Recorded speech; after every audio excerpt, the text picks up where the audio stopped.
함께 볼 말씀 시편 111편 5절입니다. 한 목소리로 읽겠습니다. 시작.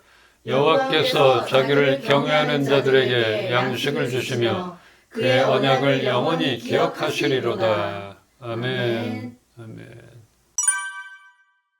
하나님은 자기를 경외하는 자들에게 매일의 양식을 공급해 주시며 그들과 맺은 자신의 언약을 영원히 잊지 않고 마음에 새겨 두시는 분이십니다.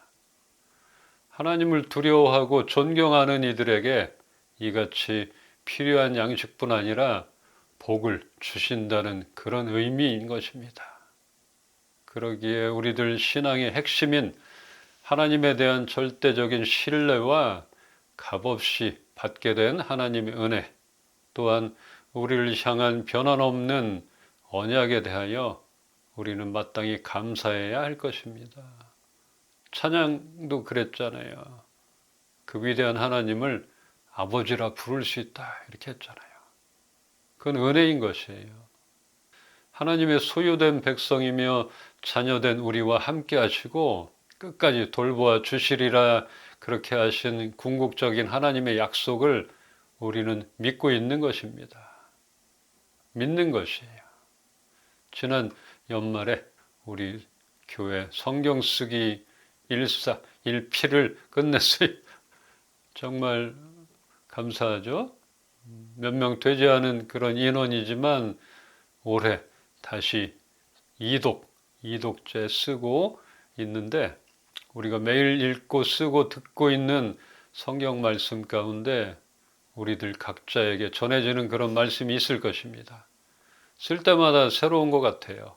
또 그때그때마다 다가오는 말씀이 있고 그 말씀 붙들고 우리는 살아가는 것입니다. 그 말씀은 우리가 살아가는 매일매일의 영의 양식이 될 것입니다. 또한 먹을 것, 입을 것, 우리에게 이런 것이 필요함을 아시는 하나님께서 때에 따라 공급해 주시리라 이렇게 약속하셨으니까 어떠한 모양으로라도 그렇게 해주실 것을 믿고 우리가 누구를 만나든 또 무슨 일을 하든지 올해는 우리 모두가 하나님 경외함에 초점을 맞추기를 소망합니다. 아멘. 여기에 목표를 한번 잡읍시다. 새로운 한 해를 시작하며 여러분들이 바라는 것들이 있을 것이에요. 너무나 많이 있겠죠? 그 무엇보다 먼저 하나님을 경외하는 우리 모두가 되기를 원합니다. 그럴 때 분명히 우리의 필요가 채워질 것입니다. 주 운행하시네. 교통수단들은 운행 종료가 있지만 하나님이 우리 가운데 운행하시면 종료가 없다고 얘기했잖아요. 그분은 멈추는 분이 아닌 것이에요. 계속적으로 운행하고 계십니다. 하나님을 경외하는 자들에게 먹을 양식뿐 아니라 그런 우리들에 대한 계획을 펼치시려 지금도 열심히 운행하고 계신다는 것입니다. 하나님만 운행하시고 우린 타지 않으면 안 되잖아요. 주님만 열심을 내는 게 아니라 이번에는 우리도 열심히 하나님 경외함에 초점을 맞추고 떨어지지 말고 올라타길 소망합니다. 올해는 주님의 역사하심을 우리 모두 다 경험하는 그런 한 해가 되길 축원합니다. 아멘. 코이라는 물고기 들어봤어요? 관상어 중에 코이라는 물고기가 있는데 이 물고기의 삶은 아주 특이합니다.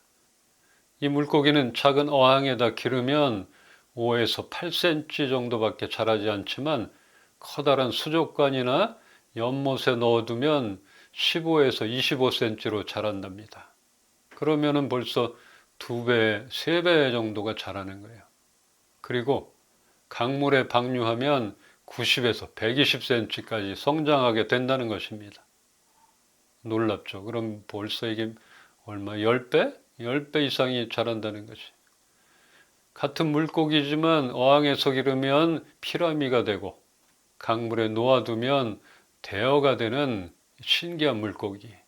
이를 두고 코이의 법칙이라고 합니다.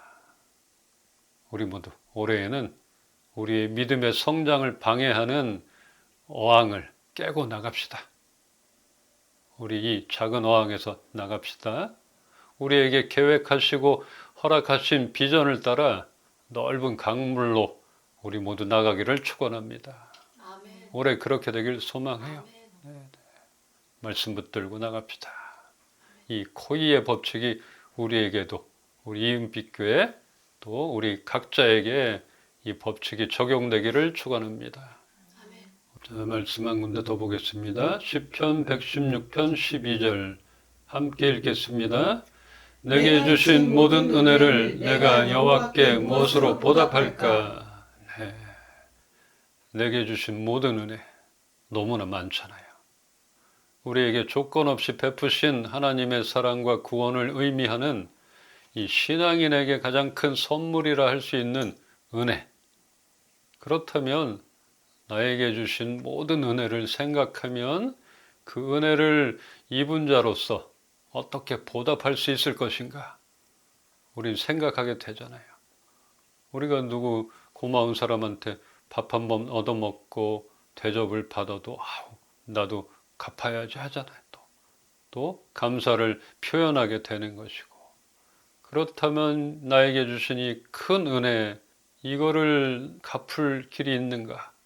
나는 어떻게 갚을 것인가? 이런 생각을 하게 되는 게 자녀로서 아니면 은혜를 입은 자로서 마땅하다 여겨집니다. 그런데 하나님의 은혜, 우리가 갚을 길, 우리가 보답할 길이 있는가? 정답은 없다. 갚을 길이 없다. 이게 정답일 것 같습니다. 그만큼 우리가 받은 은혜가 크다는 것입니다. 그렇게 큰 은혜를 내 스스로 갚을 길은 없는 것 같다 여겨지는 것입니다. 근데 오늘 시편 기자가 그렇게 얘기했잖아요. 이 큰 은혜, 내게 주신 모든 큰 은혜를 무엇으로 보답할꼬? 여기에는 갚을 수 없다. 이 얘기가 이런 뉘앙스가 있는 거겠죠. 하나님의 은혜는 인간의 노력이나 행위로 갚을 수 없는 오직 믿음과 감사로만 응답할 수 있기에 자신의 힘으로 갚을 수 없음을 인정하면서 오직 하나님께만 영광을 돌리겠다는 그런 겸손한 태도를 보이고 있습니다. 그거밖에 없는 것 같아요. 우리도 지금까지 지켜주신 은혜 감사합니다. 제가 잘 되면 하나님께 영광 돌리겠습니다. 이럴 때도 있고, 받으면 받을수록 우리는 교만한 게 아니라 겸손해지는 거잖아요. 감사하며 더 낮아지겠습니다. 제가 하나님께 영광을 드리는 그런 삶이 되겠습니다. 이런 태도가 우리에게도 필요하게 됩니다. 하나님의 은혜에 대한 깊은 감사와 겸손, 그리고 그 은혜를 잊지 않겠다는 다짐, 이러한 우리의 낮은 자세가 하나님 경외함의 시작인 것입니다. 감사가 있으면 하나님 경외함이 시작인 것이고, 우리가 낮아지면 하나님 경외함의 또 출발인 것입니다. 우리가 지나온 시간을 돌아보면 그 시간들 모두가 하나님의 은혜임을 알게 됩니다. 그래서 나로서는 그 은혜를 갚을 길이 없다 이렇게 고백하게 되는데, 그래도 올해에는 하나님께 진 그 사랑의 빛과 은혜의 빛, 이것을 갚아 나가 봅시다. 조금이라도 좀 갚았으면 좋겠어요. 근데 하나님, 절대로 나는 못 갚습니다. 갚을 수 없어요. 제가 뭐 잘 나가는 것도 아니고 뭐 높은 곳에서 하나님께 영광 돌리는 그런 입장도 아니고 먹고 살기도 힘들고 본도 안 되고 있어요. 이럴 수 있어요. 그래도 최선을 다하겠습니다. 제가 있는 곳에서, 있는 자리에서, 주어진 환경에서 최선을 다해서 조금이라도 하나님의 은혜를 갚아 보겠습니다. 갚을 길, 갚을 방법을 어디서 찾겠어요? 말씀에서 찾아야죠. 우리 이 말씀을 보면서 조금이나 갚을 그 길, 방법을 찾아봅시다. 시편 118편 17절입니다. 내가 죽지 않고 살아서 여호와께서 하시는 일을 선포하리로다. 아멘. 아멘. 내게 주신 모든 은혜를 내가 무엇으로 보답할꼬? 갚을 길은 없습니다. 그러면서 내가 죽지 않고 살아서 여호와께서 하시는 일을 선포하리로다. 어쩌면 정답을 찾은 거잖아요. 자기가 할 수 있는 것을. 정말 하나님, 나는 갚을 길이 없어요. 뭐 재산도 없고 능력도 없습니다. 내가 할 수 있는 것으로 무엇이 있을까? 우리는 살아남아야 하는 것이에요. 죽지 않고 살아서 여호와께서 하시는 일을 내가 선포를 하겠습니다. 할 수 있잖아요. 해야 되는 것이에요. 우리가 많은 것이나 높은 자리에 올라 하나님의 영광을 선포하는 것도 중요하지만 우리에게 허락하신 생명이 닿을 때까지 감사하며 어떠한 상황 가운데서도 함께 하셨던 신실하신 하나님을 우리는 전해야 하는 것입니다. 결국은 내가 죽지 않고 살아서 여호와의 행하신 일들을 나를 알고 있는 사람들에게 보이는 것, 나를 통해서 하나님을 볼 수 있게, 이런 증인이 되는 것은 우리가 조금이나마 하나님 은혜에 대한 보답이지 않겠나, 이렇게 생각이 듭니다. 이런 거는 해야 되잖아요. 아무리 뻔뻔해도 우리가 그 정도는 해야 되잖아요. 여기서 여호와께서 하시는 일, 여호와께서 하시는 일은 지금까지 우리에게 행하신 일뿐 아니라 하나님의 구원과 하나님의 선하심과 주권적으로 행하시는 모든 일들입니다.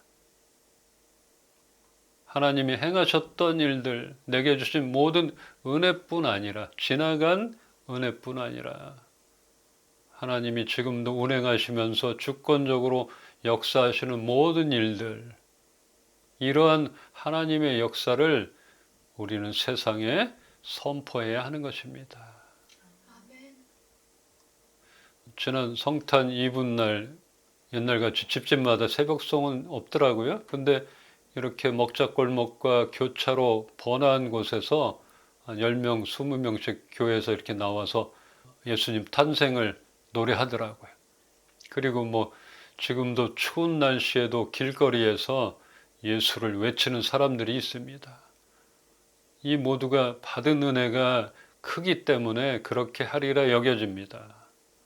내가 받은 은혜가 크고 나는 전하지 않으면 안 되겠다 여겨지니까 그렇게 고생스럽지만 민망하지만 하잖아요. 우리도 어떻게 그 받은 은혜를 전할 것인가? 우리는 우리의 방식대로 선포합시다. 효과 뭐 이런 것보다는 우리가 받은 은혜가 크다면 우리가 할 수 있는 대로 하는 거예요. 어떤 방식이 중요한 게 아니라 하나님께서 우리에게 행하신 그런 일과 여호와께서 하시는 일을 올바로 전하는 우리 모두가 되기를 소망합니다. 바로 전하는 게 중요한 것 같아요. 여호와께서 하신 일. 우선은 여호와께서 나에게 행하신 일, 이거는 내가 아니까 전할 수 있잖아요. 확실하게. 하나님께서 나에게 이렇게 역사하셨어. 내가 어려울 때, 내가 힘들 때 이렇게 만나 주셨어. 올바로 전할 수 있는 것이고, 또한 하나님께서 지금도 운행하시고 너와 함께 하셔. 그러니까 너무 혼자라 외롭게 있지 말고 극단적으로 생각하지 마라. 하나님은 우리와 함께 하셔. 나도 그랬는데 하나님이 이렇게 만나 주셨어. 이런 것들 전하는 것이에요. 그러니까 이런 것들 우리가 할 수 있는 것, 그리고 우리에게 주신 이 사역, 이걸 통해서 우리도 하나님 하신 일, 행사를 선포하는 한 해가 되길 소망합니다. 우리가 살아간다는 것 누구에게나 녹록지 않을 것이에요. 어려운 것이에요. 생존 힘들잖아요. 근데 우리 25년도도 생존했으니까 26년도 생존합시다. 서바이벌. 살아남아야 돼요. 살아남아서 죽지 않고 살아서 이게 단서잖아요. 이게 아니면은 하나님 은혜 갚을 것도 없고 선포하는 것도 없어지는 거지. 올해 또 새롭게 변해가는 것들 조금씩 느껴지고 있고, 또 우리 교회 가운데 하나님 어떤 계획을 갖고 계신 것들, 그것을 어떻게 펼쳐주실 건가 기대하며 나갑니다. 사람이 목표가 있어야 활기가 있는 것이고 의욕이 있어야 움직이는 것입니다. 목표 정해졌고 의욕, 생존. 그러면 움직일 수 있습니다. 올해 우리의 목표는 하나님을 경외하는 그런 일입니다. 우리 EMP 식구들 모두가 이 목표를 잘 이루어 나가 하나님이 베푸시는 축복을 경험하기를 주님의 이름으로 축원합니다. 아멘.